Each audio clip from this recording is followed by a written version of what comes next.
থেকে আমার কাছে মনে হয়েছে যে একটা ডাউন পরে ব্যাটিং করেছে। টিম সিলেকশনের জায়গাটা আমার কাছে একটু আনইউজুয়াল মনে হয়েছে এই সেন্সে যে আপনি ৪টা টপ অর্ডারের ব্যাটসম্যান একসঙ্গে নিয়েছেন টি-20 ক্রিকেটে এবং নাইম শেখকে আপনি তখন ৪ এ ব্যাটিং করাচ্ছেন।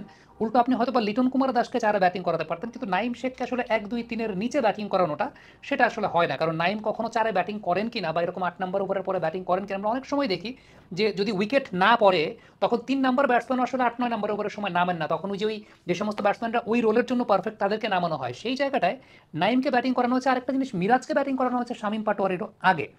এই জায়গাটাও আমার কাছে একটা অনেক বড় কোয়েশ্চেন মার্কের জায়গা যে মেহেদী হাসান মিরাজকে যদি খেলাতে হয়, আমি যেটা বিশ্বাস করি যে মিরাজকে যদি খেলাতে হয় সেটা হয় আপনি ওপেনিংয়ে ব্যাটিং করান, আর না হয় আপনি ৭-৮-এ ব্যাটিং করেন। আপনি এরকম ৪-৫-এ ব্যাটিং করাটা ওটা মেহেদী হাসান মিরাজকে এটা ব্যাটিং অর্ডারের একটা অনেক বড় প্রবলেমের জায়গা আমার কাছে মনে হয়েছে।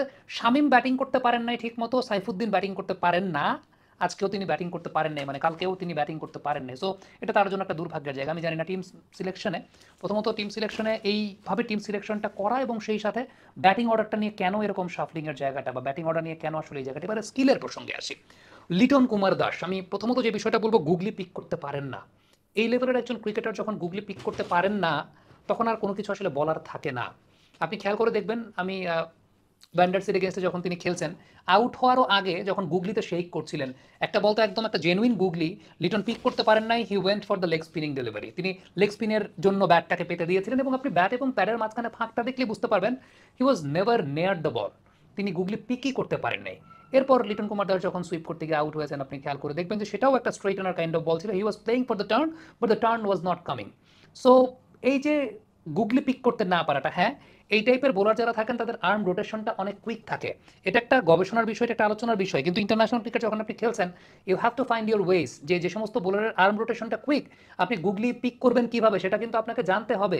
আমি খুব রিসেন্টলি একটা কন্টেন্টে বলছিলাম যে দেবরাজ রাউত আমাকে জানিয়েছিলেন এই টাইপের বোলারদেরকে ইন্ডিয়ান ব্যাটাররা আসলে পিক করেন কিভাবে। ধরে নেন সবগুলো বলই গুগলি ধরে তারপর সেই অনুযায়ী ব্যাটিং করেন। But Liton Kumar Das he was playing for the leg spinners, মানে he was playing for the leg spin হবে এই আন্দাজে খেলছিলেন।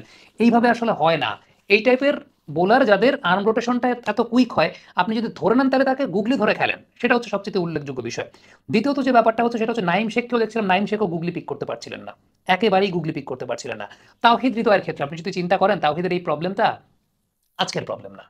আউটসাইড অফ স্টাম্প ৫ নাম্বার স্টাম্পের বল মিস করেছেন, উইকেট দিয়েছেন।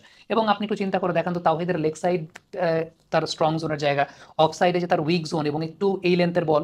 এর আগে মায়াঙ্ক ইয়াদবের এগেনস্টে তাওহিদ হৃদয় কিন্তু সিমিলার প্যাটার্নে ডিসিভড হয়েছিলেন, একদম সিমিলার প্যাটার্নে মায়াঙ্ক ইয়াদবের এগেনস্টে তাওহিদ হৃদয়কে আমরা স্ট্রাগল করতে দেখেছি। সো আলটিমেট ফ্যাক্ট যেটা, আসলে আলটিমেট ফ্যাক্টের জায়গাটা হচ্ছে এই জোনে উইকনেসটা আছে এখন পর্যন্ত, স্কিলের কথা আমি যেখানে বলছিলাম। মেহেদী হাসান মিরাজ, আমি বলবো যে অন্য ব্যাটসম্যানদের চাইতে বেটার গুগলি পিক করেছেন, that's true, Miraz better googly pick করেছেন, কিন্তু এই পজিশনে ব্যাটিং করতে নেমে এই ব্যাটিংটা সেটা একেবারে at least he could have tried, সেই ট্রাইটাও আসলে তিনি করেন। ইনফ্যাক্ট আমি মেহেদী মিরাজকে টি-20 ক্রিকেট খেলালে এই পজিশনে আমি কখনোই ব্যাটিং করাবো না, সেটা হয় ওপেনিংয়ে করবে, না হয় ৭-৮ নম্বরে আমার লাস্ট অপশন ব্যাটসম্যানের জায়গা থেকে টি-20 ক্রিকেটে সেটা তিনি থাকবেন। আপনি চিন্তা করে দেখেন যে neither Shamim Patwari nor Saifuddin nor Rishad Hossain ample amount of opportunities তারা পাই নাই। Shamim Patwari ample amount of opportunities তিনি পান নাই, আর অন্যান্যরা তো অপরচুনিটিই পান নাই। সো ফ্যাক্টের জায়গাটা এখানে আমার কাছে মনে হচ্ছে স্কিল তো একদম নাম্বার ওয়ান বিষয়, যেটা স্কিল লিমিটেড আমাদের খুব। দ্বিতীয়ত যে বিষয়টা, ব্যাটিং অর্ডারটা এরকম কেন, এই ব্যাটিং অর্ডারটা কেন এরকম হয়েছে সেটা আমি আসলে জানি না।